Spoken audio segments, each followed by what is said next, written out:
Okay, guys, before I start this, I want to make sure all the systems are go. Can you guys hear me okay? Let me see. You guys are going to want, you don't want to hang around for this. This is just incredible. Let me see if I can. You guys are going to want, okay. You got a one? Got a one? What's up, Mike? What's up, USNVA? Cop Block, Hot Springs. What's up, Matt Flanger, Mark Hansen, Mike M, Steele Powell. What's going on? Eric Johnson. Thanks for joining me tonight. What I need you to do is, if you like this video, give it a like, thumbs it up, and share it with everybody you know, because a lot of people aren't aware of this virus. It's the most deadly virus, at least in the last 100 years, and nothing comes close to wiping out the slice of humanity of this particular virus. No natural disaster, no disease, no war. It includes wars. But this virus is more resilient, long-lasting, insidious, ever-present than any virus you've ever seen. And I'm going to depict it for you right now, okay? Here's how this virus goes. I have the right to rule you and take your stuff and order you to do whatever I want you to do because I have the moral high ground. I reserve for myself the moral right to tell you what to do. I reserve for myself the moral right to do whatever I want to with you. And you have the moral obligation to obey my rulership or risk being punished by me, rightly punished, for disobeying my command. That's a virus of the mind. But that's the plank upon which all government is built. And I know, guys, stay tuned, because you're going to be like, oh, Brian, you sound like a broken record. You sound like a broken record. That mentality alone has cost the lives of at least 250 to 260 million people in the last century alone, excluding wars. I went over this a little bit the other day when I was doing that live stream about the coronavirus. But no virus, no natural disaster has ever come close to wiping out the amount of people that people who believe they have a higher claim over your life and property than you have wiped out in the last century alone. And I'm telling you, you got to include in that the exclusion of wars. This doesn't count wars. This is people who trusted their government to keep them safe, and yet not only were they not kept safe, they died as a result. And I'm talking about governments, even they start plagues, they drop bombs, they create war machines, they steal wealth, they impoverish nations, they steal resources. That's what governments do because they believe they have the moral right to do it. And you have the moral obligation to just step aside and let them do whatever they want to do. Now, Austin Police Department starts gun surrender program. I want you to check this out. And they really think, I mean, the law enforcers and the law abiders, never count yourself among the group that calls themselves a law abider. Because most laws are illegitimate, immoral, and downright evil. If you call yourself a law abider, you're basically saying, no, I'll obey the law because I'm a law-abiding citizen. And being a law-abiding citizen means being a good citizen. You're not a law abider and you're not a citizen. You're an individual. You're a free moral agent that should act. If you're normal, if you're sane, you act on the plane of morality. You do not operate on the plane of immorality. As soon as you say you're a law abider, you're basically saying, well, I'm just going to turn my mind off and just let the government control me. Yeah, you might have some objections here and there, but for the most part, you're a good little Susie, a good little Johnny law abider, because that's what society wants as law abiders. I mean, we're a nation of laws, aren't we? We operate under the rule of law, don't we? No, actually we don't. Because every law is backed by the threat of a government gun. It's backed by the threat of force. Stay with me. Okay, so here we go. This is the Austin Police Department. Just check this out. I'm 3 days late on this. This is from January 28th, 2020, but look what they're implementing in Austin. We've seen this before, but let's just think deeply about it. Yes, totally surprised. It's a great turnout. Tonight, a larger stockpile than expected of unwanted guns is in police custody. People lined A stockpile of unwanted guns are now in police custody. up to give away more than 50 guns today in Austin to be destroyed. No questions asked. CBS. Perfectly good guns to be destroyed. First of all, I don't buy that they're going to destroy them. They're going to end up in their hands, in the hands of law enforcers. Hey, you want a gun for Christmas, Joe? Sure. Austin's Jordan Bonke joins us live tonight. Jordan, some people showed up for different reasons. Yeah, all this started around 3 o'clock, and there were people that were waiting to get inside so that they can give their gun to the Austin Police Department. We did check with some of the organizing. I want your comments on this. They're just waiting in line to get inside to give away their guns. I want to see some. What are your reactions about that? Imagine that. A free man walking up to a police department. People, badged enforcers who believe they have a higher claim over your life and property than you. People who believe that badges and uniforms and coming with the authority of the state grants them extra rights. And you're going to stand outside their police department, their police force, and give them your guns. Oh, is the volume's too low? Let me see. Ah, shoot. Yeah, it was low. Let me back this up. Yeah, all this started around 3 o'clock. Is that better? That's all the way up. Can you hear that better? Thanks, Randall. Better today than 4 years ago. Able to share a little. Thanks, man. Remain bold, Brian. I appreciate it. That was better? Okay, cool. People that were waiting to get inside so that they can give their gun to the Austin Police Department. We did. That's just so brain dead. First of all, you're giving away a personal protection device. You're taking a personal protection device out of your hands. You're actually transferring power. There couldn't be a greater illustration. You're transferring power from not only you, but also your family, your household, and giving it to another entity who doesn't care about you, who's there to enforce laws against you. Every law. They swore an oath to uphold the laws of the Constitution and the laws of their state, which is directly contradictory to each other. So you're going to transfer power from your family. You're going to give up your power and give it into the hands of a government agent. Brain dead. Check with some of the organizing officers, and they said that they collected approximately 60 firearms today. But meanwhile, there were some people that were across the street on Springdale Road who said that those guns that are set to be destroyed should be in the hands of responsible gun owners. It might go off in my hand. Before this semi-automatic rifle sat unused at Art McDonald's house for years, it was his father's, and he estimates it's more than a half a century old. My wife doesn't want it around the house. Keep something in mind, guys. This guy right here is appearing on TV. Shot off at unused at half a century. Look, there's his face. He chose to be on TV in front of everybody, including opportunists who call themselves criminals. Criminals are going, oh gosh, where does this guy live? God, how stupid can you get? What do you mean he's giving away his firearm? Holy mackerel. Hey, Johnny, load up the bus. We got us a victim. Insane. Utterly insane. Look, if you're going to give up your guns, if you're going to relinquish your power, don't plaster your face on the local news so that every Tom, Dick, and criminal can come along and go, holy mackerel, that guy's stupid. Okay, we're hitting his house tonight. Old. My wife doesn't want it around the house. Austin police shot off their new gun surrender program on Tuesday, an effort to reduce gun violence by asking the community to bring in unwanted ammo and firearms to be destroyed.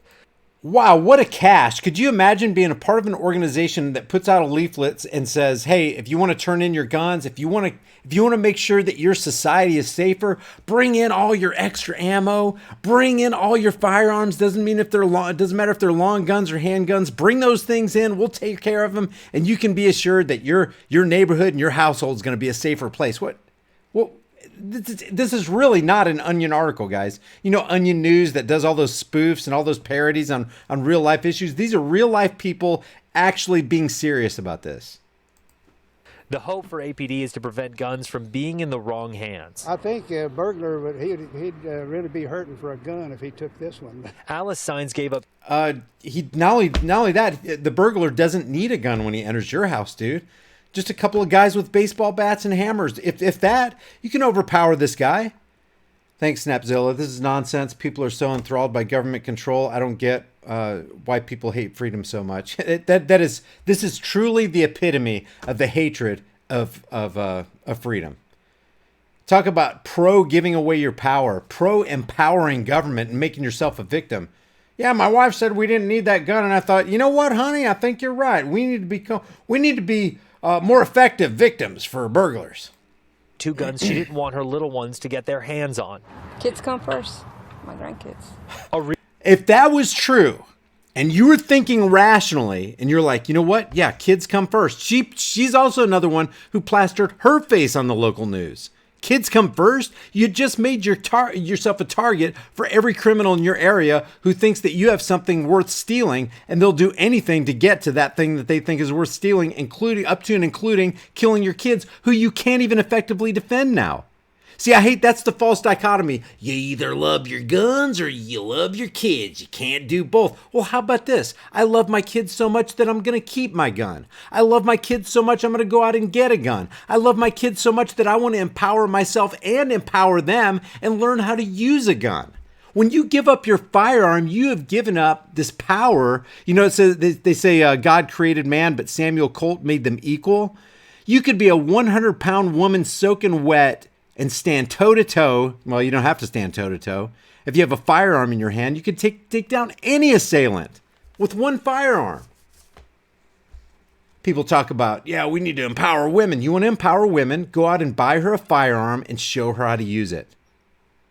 Recent APD crime study shows an increase from 2014 to 2018 in violent offenses involving firearms. The same. Yeah, Turbo says my wife's 97 pounds. Even standing toe-to-toe with a 97-pound man, she probably has almost no choice unless she has some kind of Krav Maga or Kung Fu training or something like that. And even then, men are just more powerful, strength-wise, than a woman. But you put a gun in her hand and she knows how to use that bad boy, she could take on 10 guys if she wanted to. Give her an AR-15. Limiting magazine capacity and those scary black AR-15s that only belong on that battlefield. Give me a break. Study shows many of those guns used to commit violent crimes. Brian Johnson said, listen to that guy again. What? Play it back? Did I talk over somebody? Is that what you're saying, Brian Johnson? Listen to him again. Want her little ones to get their hands on. Kids come first. My grandkids. A recent APD crime study shows an increase from 2014 to 2018 in violent offenses involving firearms. The same study. All the more reason that you, as a law abider, would need a gun. When crimes are going up with the use of a firearm, that's the last moment that you would want to give away your firearm. Let's see, violent crimes using firearms have gone up. What should I do? Hey, honey, APD has put out a bulletin saying we can bring our firearms, no questions asked. What a great idea. When gun crime and gun violence, those are misnomers, are going up, I think I'm going to go head on down to the police station, show my face on national television or at least local television, and let all the criminals know that I'm ready for your open season. Shows many of those guns used to commit violent crimes are stolen out of vehicles. They can go to a pawn shop, but I think in the end, we're trying to solve the problem of just reducing guns and getting in the wrong hands of people that we don't want to get into, like young children. Across the street, gun buyers and enthusiasts displayed signs to try and intercept the firearms from those looking to give them away. Might as well try and make some money out of it. Reagan didn't want his face shown, but drove in from San Marcos in hopes to buy. Now that's a smart gun owner. He doesn't show his face on national TV, and he's across the street engaging in a free market activity of trying to intercept those guns before they reach dangerous hands. And by dangerous hands, I mean the local law enforcement. A new gun. If they're just going to give them away and destroy them, then I could either get a good gun for a good price, or instead of putting them in better hands than a fire. Somebody out there in Austin's got some kidneys, I'll tell you that right now. Now, part of this new initiative for the Austin Police Department is when you do come to drop off your firearm, you can get some of this gun safety literature, as well as, if you ask for it, a gun lock.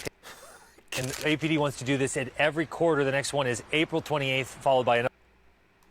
So your local criminals in Austin are doing a gun buyback. Actually, they're not even buying the guns. They're just saying, hey, deposit your guns here. We'll take care of them. Austin residents who have a gun that they don't want can surrender it to Austin Police Department. No questions asked. The new gun surrender program started on Tuesday in an effort to make the city safer. Here it is right here. The Austin Police Department wants to get more firearms off the streets. That's not the answer to reduce crime. The answer to reduce crime is to empower those people that you, Austin Police Department, call citizens.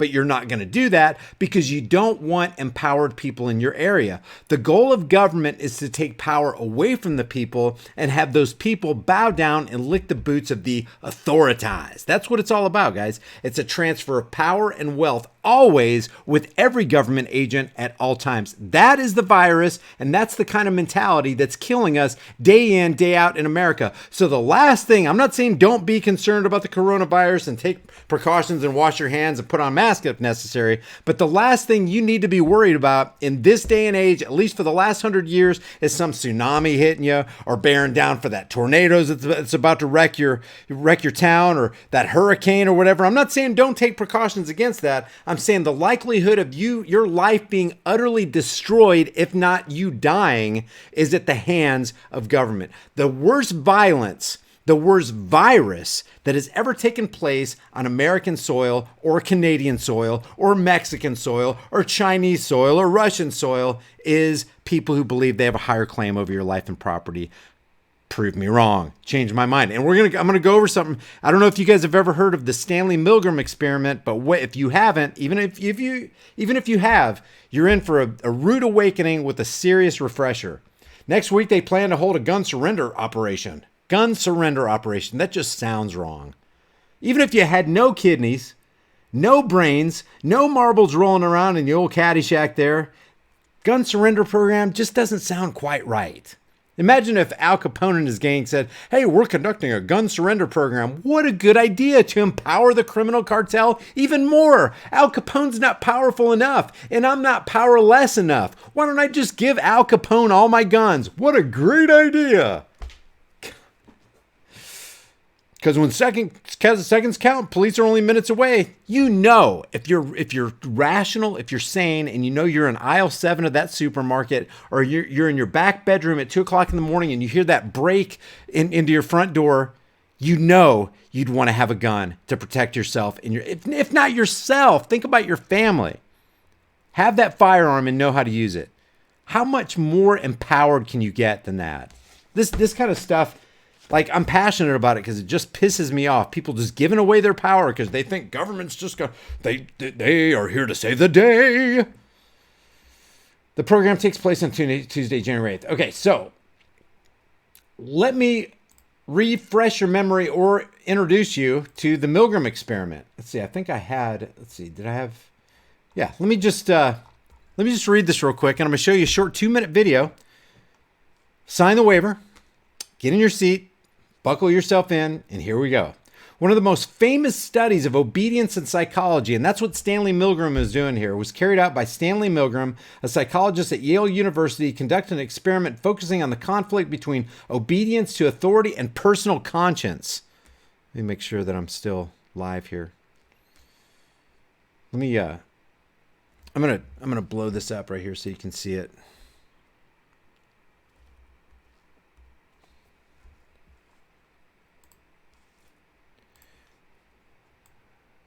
I love technical difficulties. Okay, here we go. Everything good? Yep, good. All right, we're still on. Good. I'm not Liberty Bird's in the house. Tony Hardy, Bass Blazer, Xavier, Grandma Bones is here. Woody, Nick Fire, Phire. What's up, guys? Milgram in 1963 examined justifications for acts of genocide offered by those accused at World War II Nuremberg criminal trials. Their defense often was based on obedience, that they were just following orders from their superiors. I was just doing my job. They were thinking that I was just following orders. That's why I blew away that family in that living room. I was just doing my job. I was just doing what my superiors were telling me when I slit all those kids' throats. Don't convict me. It's not my fault. I was just following orders. Where have you heard that before? Sorry, man, we're just following orders. Every cop in the USA. Hey, man, I don't write the policies. I just enforce them. What? Sorry, you're not absolved of your immorality. You're not absolved of your vile actions. All those evil deeds aren't erased because you were following orders, or you were carrying out the laws, or you're trying to reassure me I didn't write the laws, I just follow them. You have to literally turn off your conscience. It's cognitive dissonance. You submit yourself into cognitive dissonance the moment you said, okay, I'm going to let somebody else do my thinking. I'm just going to do what they say, whether it's wrong or right. See, that's the difference between conformity and morality. A conformist does what he's told no matter what is right. It doesn't matter if it's right or not. He just does what he's told. A moralist does what is right no matter what he's told. It's like, it doesn't matter what you tell me. I am just going to do what's right. See, that's the problem I have with law enforcers. You don't see that in them.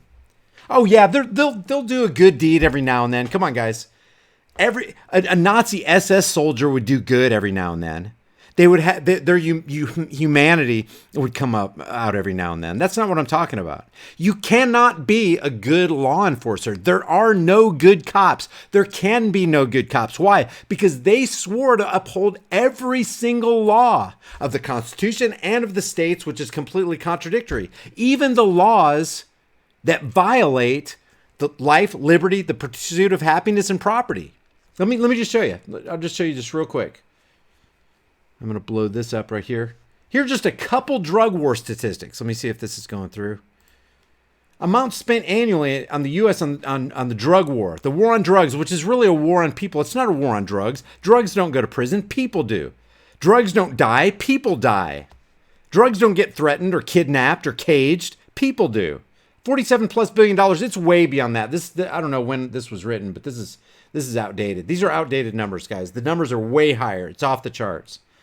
Number of arrests this is 2018 stats. In the U.S. for drug law violations, number of arrests, 1.6 million people were arrested for drug law violations. How many people were arrested back during Prohibition, alcohol prohibition from 1920 to 1933?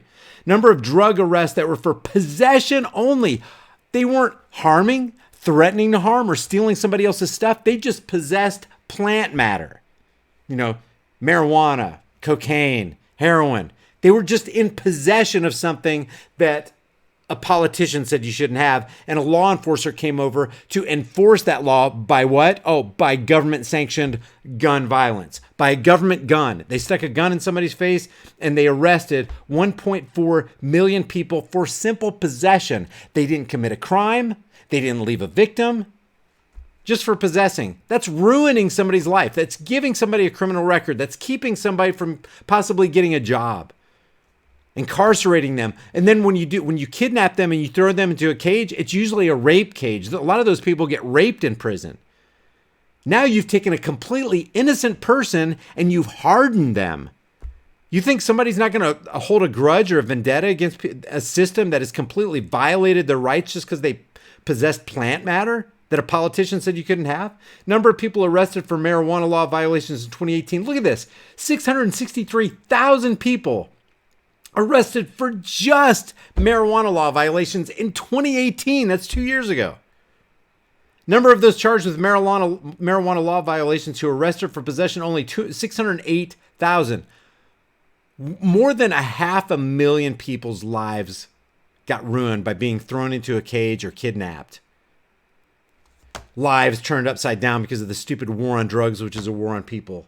So here's Milgram conducting this experiment, and they think they're justified because they were just following orders. I was just doing what I was told. I don't write the laws, I just enforce them. The experiments began in July 1961, a year after the trial of Adolf Eichmann in Jerusalem. Milgram devised the experiment to answer the question, could it be that Eichmann and his million accomplices in the Holocaust were just following orders? Could we call them all accomplices? Milgram in 1963 wanted to investigate whether the Germans were particularly obedient to authority figures, as this was a common explanation for the Nazi killings in World War II.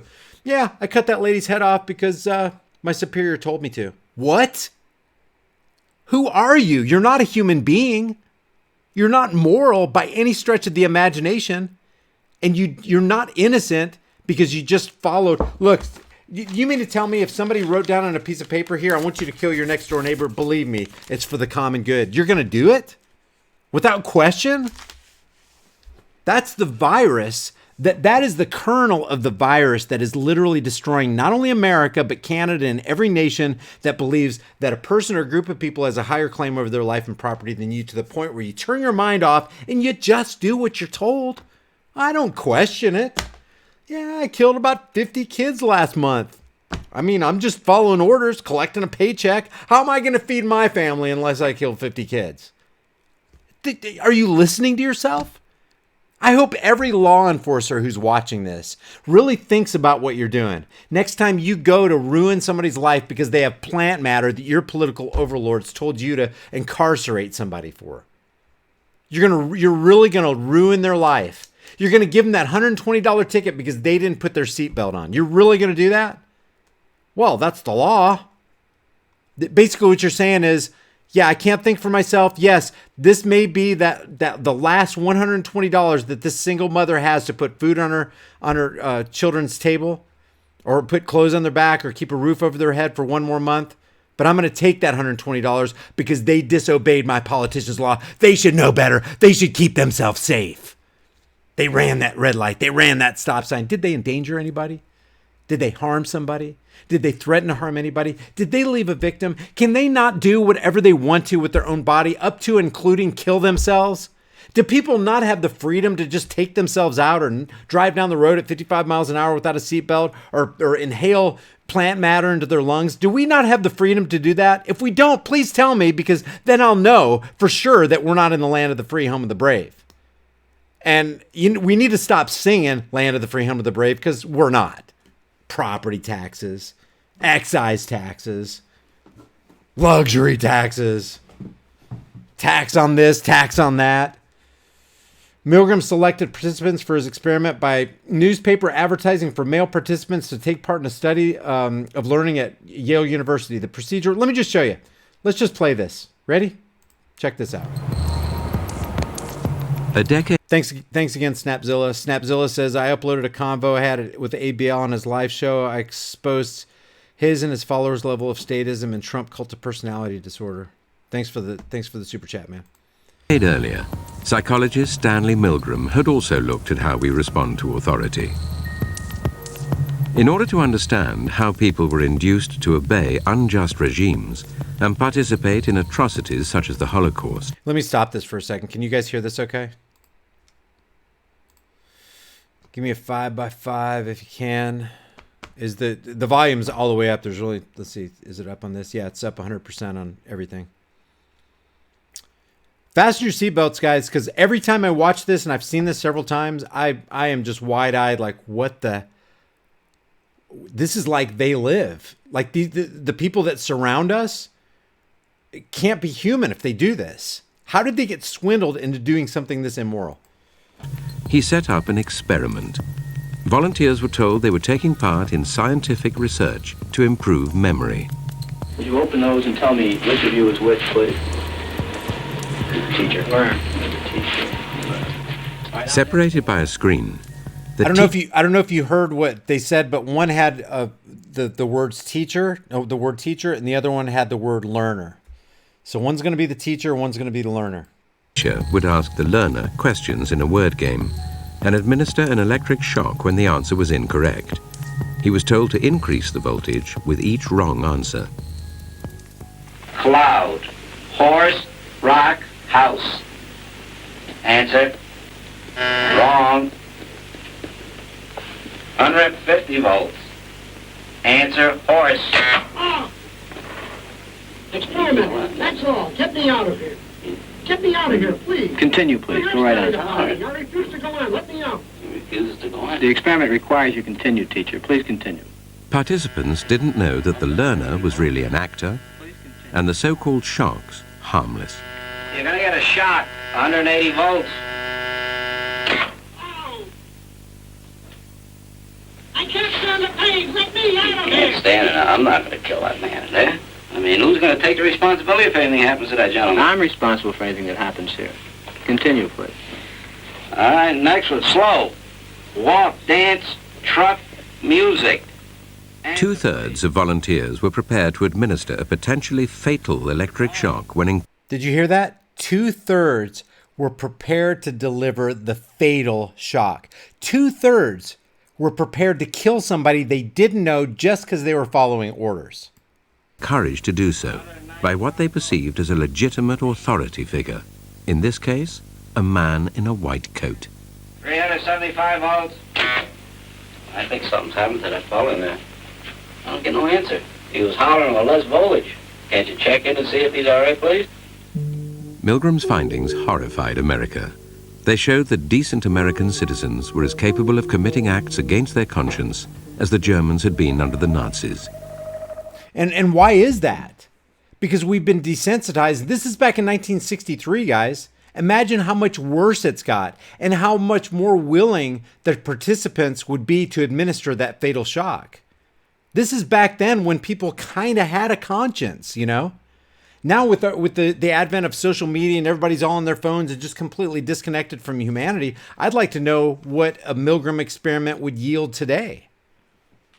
So the greatest virus isn't a coronavirus. It's something going on in our minds. And I'm not even saying it's a mental disease, although it sure does take on the characteristics of a mental disease. But when you've got 66% of the people willing to kill somebody because they answered incorrectly on a series of tests, because somebody in a lab coat that said that they were your authority and come on, we got to continue on with the test. That's what this is all about. Okay, well, if you say so, and they really believe they're killing somebody. For the teacher who was administering the shock, it wasn't a joke. They were really administering pain and the fatal blow of death. So what is the most virulent, deadly virus on the planet? It's this idea that we just turn off our consciences and just obey. Order followers, law abiders, citizens. It's all to dehumanize us. And when we get dehumanized, we do harm to others thinking that we're doing okay and that we're safe as long as we just follow orders. That's what keeps it. Guys, think about it. It's fear. That's what keeps us in our cars and driving by that scene where you know that that cop is extorting that person because you know that's a known speed trap. It's the fear of, God, I might get in trouble if I turn my camera on, but you would get out of the car to turn your camera on that person if you cared about him, if you wanted to, get documentation. Because most of the times what is happening is there is extortion going on. That guy with the uniform badge and the gun that comes with the authority of the state is extorting that person in that car for no good reason. That person in that car, a high percentage of the time, is not leaving a victim. He's not committing a crime. He's just breaking a politician's law that's being enforced by that law enforcer. And you know they can exercise discretion because they always do when they're speeding through. See, we have a speed trap up the road, just not far from me. And I see cops, the sheriff's department and police department speed all the time. The speed zone goes from 45 to 35 just immediately. Like if you don't see the sign and you're still going 45, boom, you're going to get a ticket.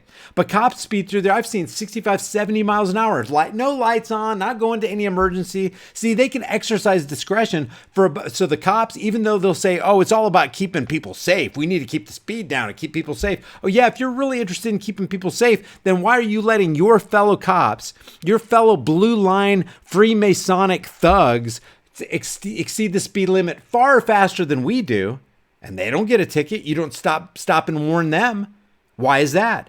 Because it's not about safety. It's about generating revenue for the state. It's about you making sure that you know that they're in control and you need to submit to them. That's what a power tripper does. You don't become a cop. Well, I take that back. You could have like perfectly sound motives in wanting to become a cop at first. As soon as you become a cop, you will immediately know you just joined the good old boys club. You just joined a racket that derives revenue through civil asset forfeiture for their stupid speeding quotas and seatbelt laws and minor traffic violations. Hey, do you know your tail light's out? Your license plate light wasn't properly illuminated? What's that smell? Do I smell marijuana? Hey, we got to bring out the dogs and we got to run roughshod all over you. Oh, what's this? A little seed of marijuana? Hey, we don't care about personal use. Just tell us, is there anything else in the car? And they lie to you, ruin your life. Also, they can exert power and generate revenue. That's what it's all about. And that's what laws do. Laws serve two main functions: to strip the people of their power and transfer that power to the government, and to extract revenue, further revenue. In addition, over and above the hidden tax called inflation, over and above property taxes and all the other taxes, it's just a revenue generating scheme. And that's just on the law enforcement side. We haven't even talked about Washington's District of Criminals. You want to, if people care about kids and keeping kids safe, you know what the first thing you would do in this country is? You would eliminate Washington's District of Criminals. You would eliminate every single political position. You would eliminate every single federal authoritative position. You would eliminate the Federal Reserve. You'd eliminate the IRS, because you won't have that easy credit money system to fund all this human trafficking and organ trafficking and child sex trafficking and all this other crap going on. And then you would have a reputation-based society who goes, oh, you know what? We really can't depend on government. We need to depend on ourselves. We need to create stronger societies and stronger communities. We can't depend on the cops. We need to arm up, and we need to train our sons and our daughters and our wives and husbands and brothers and sisters and mothers and fathers how to grab a firearm and learn how to use it. Now we got a safe neighborhood. You want to watch mass shootings plummet? Get rid of gun-free zones. 98% of all mass shootings since 1950 have taken place in gun-free criminal empowerment, fish-in-a-barrel zones. Laws only make things worse, guys. Yeah, sure, they give the appearance of making things better, but criminals will never turn in their guns. And like over here in Austin, Texas, do you think there's going to be one criminal standing in line to give his guns away? No way in hell. Matter of fact, it might be the criminals across the street wanting to buy the guns at a cheap price. I don't know. I'm not calling that guy a criminal. I'm just saying, hey, I wouldn't put it past a criminal to do that, because if criminals are anything, they are opportunists. All right, so what do you guys got to say?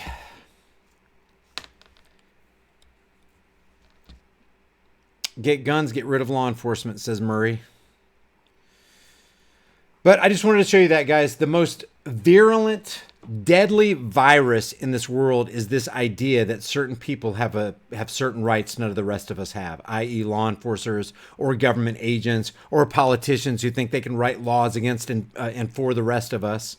Can you imagine that? Can you imagine me being my next door neighbor and me knocking on your door going, hey, how you doing? I'm Brian. I just want to let you know that I reserve the right for myself to control you and your family and everybody. By the way, go ahead and open your wallet because I want 25% of your income now. And if you don't pay it, I'm going to come back with a gun. I'm going to shove my gun in your face and I'm going to make you pay it. What would you think of me? If you and I did what law enforcers and politicians do, we would be rightly thrown into jail because we would have really committed a crime. See, the criminals in this nation are not these people who consider themselves law abiders. The criminals in this nation are the people who are imposing laws on the rest of us. Those are the ones who are initiating unjust force and violence on peaceful people who haven't done anything wrong. The aggressors are the people who initiate the force. They're the ones that are the criminals. All right. So that's all I got, man. So, you think that the big deal here in this life is, I did bring this up. Check this out. The leading cause of child adolescent death in the United States is motor vehicle accidents, followed by firearms related injuries. But 35 to 45% of these right here are suicides. They don't even count. Followed by malignant neoplasm, suffocation, drowning. Did you know that 100 people die every year by putting things into light sockets? Are they going to outlaw those? Are they going to heavily regulate those? Ever since I've been a little kid, there have been wall sockets around. And you know what little kids like to do? They like to poke on stuff, stick their fingers in stuff, and explore. So if a kid is smart enough to be trained not to put his fingers into a wall socket or put a bobby pin or some metal object into a wall socket, into a 110, which will just grab you and electrocute you. If they're smart enough to be able to learn that and learn the dangers of that and avert that danger, why couldn't a 2 or 3 year old be taught the safety of a firearm and don't go near it? Now, am I saying leave a loaded firearm around a kid? No, I'm not saying that at all. I'm saying kids can be trained, but there's this idea that, oh my gosh, I can't expose my children to firearms because firearms are what's the problem in this nation. Firearms are what's the problem in this world. No, it's not. It's not. That's why I hate the euphemism gun violence. It's not gun violence. People are the violent ones. They just happen to use a gun as a tool. If somebody wants to kill you, they'll use a coffee mug or a cell phone or whatever, a rock. You're gonna outlaw rocks and knives, butter knives. You can kill somebody with a butter knife. Fire, burns, heart disease, chronic lower respiratory disease. Let me get rid of this. Let's see. Yeah, 100 people die every single year. 100 kids die every single year through wall sockets by sticking something in a wall socket and electrocuting themselves. Let's face it, kids are just, until they get trained, kids are just stupid. Highly ignorant and just stupid. That's why they need constant parental supervision. That's why that's the only legitimate authority on this planet is a parent-child relationship. The parent is legitimately the authority of that child. But nobody is legitimately your authority. Even when you get to a certain age and a certain understanding of life, your parents aren't even that authority in your life anymore. You don't need that authority. You don't need somebody telling you what to do or what's wrong and what's right. You should already know it. That's why it's utterly absurd to think that a law enforcer has more rights than you to the point where he can pull you over, but if you pull somebody over, it's wrong. He can kidnap you, but if you kidnap somebody, it's wrong. He can throw you into a cage, but if you throw somebody into your basement and lock them up, it would be wrong. Can you imagine that? Pulling your neighbor over because he went 10 miles an hour over the speed limit, and he's like, I don't know what the hell you're doing. Get away from me. And you're stop resisting. And you say, stop resisting. I'm going to tie you up, and you got rope or zip ties in the back of your trunk, and you zip tie him, and you throw him into your basement. And you do this big show of fingerprinting and you take their pictures and you hang the picture on a wall or you stick it in a newspaper. Hey, look who I got in my basement. Can you imagine if you did that? What everybody else around would think of you? But for some reason, if you put a uniform and a shiny badge on that person and pretend that he's something other than a human being, if he does the same thing as you would have done by throwing somebody in your basement, all of a sudden, nobody's got anything to say about that? What magic is this? What spell has been cast upon us? That's why I'm saying that perspective on life, that it's okay for that human being in the costume to do it, but you can't do that same thing. If you did the same thing this guy did, people think rightly about it. But for some reason, it clouds people's vision and their understanding, and they can't understand why. What's wrong with that? That guy's wearing a costume. He's got a shiny badge. He obviously can do that. What? How did we get to that point in society? What's the origin of that? No, he's the authority. He's the authority. That guy can't do it because he's not the authority. What makes him the authority and this not the authority? Some magical legislative incantation? Oh, there was a ceremony. The ceremony makes it okay. Ceremony. You believe in Santa Claus and talking reindeer too? I mean, what's going on here? Jeez. Rick says, I'm a police hater. Can you assail the logic, Rick? Can you tell me what it is specifically that allows society to look at one human being and say it's okay to kidnap, but it's not okay for this human being to kidnap? But he broke a law. His taillight was out, and he doesn't want to be messed with. He had plant in a bag in the back of his car, and he didn't harm anybody. I know, I'm feeding the trolls. Oh boy. Why do I keep feeding the trolls? I got a serious feeding the trolls problem. I think I do. All right, guys. Well, that's all I got. Yeah, I agree. All cops are bad. Look, if you've got logic to assail what I'm talking about, to me it seems like common sense that you can't kidnap anybody, you can't harass anybody, you can't extort anybody, and neither should government officials be able to extort from anybody. Troll lives matter, says Jeff. Oh my gosh. That's hilarious. Yeah, troll lives do matter. Guys, before you leave, pet some trolls, okay? Let's pet some trolls. All right, guys, I really appreciate it. And you guys, unless you guys have any parting words. Yeah, player hater, I'm glad you said that. Larkin, if you're watching, I'm calling you out, buddy. I have direct messaged Larkin. He's direct messaged me. He keeps putting me off. I don't understand it. I keep seeing him on all these channels that have like 10 or 20,000 subscribers. I saw him last week on Corbett Report, so I know he's freed up to do it. I don't know what his barrier is on coming on this show. Larkin, you're always welcome to come on this show. I like Larkin. I've never said anything bad about Larkin because I don't think anything bad about Larkin. I think he has unassailable logic, and I'd love to have him on a show. And he says he's going to do it, but then he puts me off. So I don't understand it. So there you go. I'm throwing you under the bus, Larkin. Come on my show. There's so many people. Put a 1 in the thing if you want to see Larkin Rose on here, and I'll take a screenshot of it, and I'm going to show Larkin. No, actually, just say. Bring Larkin on or something like that. And I'll take a screenshot of it and I'll instant message him as soon as I get out of here. Let's see Larkin or something like that. Because I want him on the show. I like you, Larkin. Look at all the ones, Larkin. Jeez. Larkin Rose. Larkin Rose. I don't know, man. I'd like to talk with James Corbett too. I need to reach out to him. We can have a good live stream together. All right. Thanks for the ones. There you go, Larkin. People want to see you on here. You can have my platform to say whatever you want to say, push your book or whatever. So, okay, guys, I appreciate it. Absolutely. Let me just wrap it up by saying this. Absolutely the deadliest thing in the entire world, more deadly than any coronavirus, more deadly than a tsunami or a hurricane or a tornado or an earthquake. The most deadly thing that we've ever had to encounter, at least in the last 100 years and beyond, minus wars, is the idea that somebody has a higher claim over your life and property than you, i.e. government. Remember, government comes from 2 Latin words, governo and mentis. Governo means to govern or control. Mentis means the mind. To control the mind or mind control. Governments want to control your mind because if they can control your mind, they can control your bodies. If they control your bodies, they can control everything you work for. The product of your time and laboring energies, they can put it into their pockets because you will submit. And that's why, and I'll end with a quote from Larkin Rose. Politics is the clever and deceptive art of using euphemisms, lies, emotionalism, and fear-mongering in order to dupe average people into accepting and even demanding, and that's the dangerous part, the chains of their own enslavement.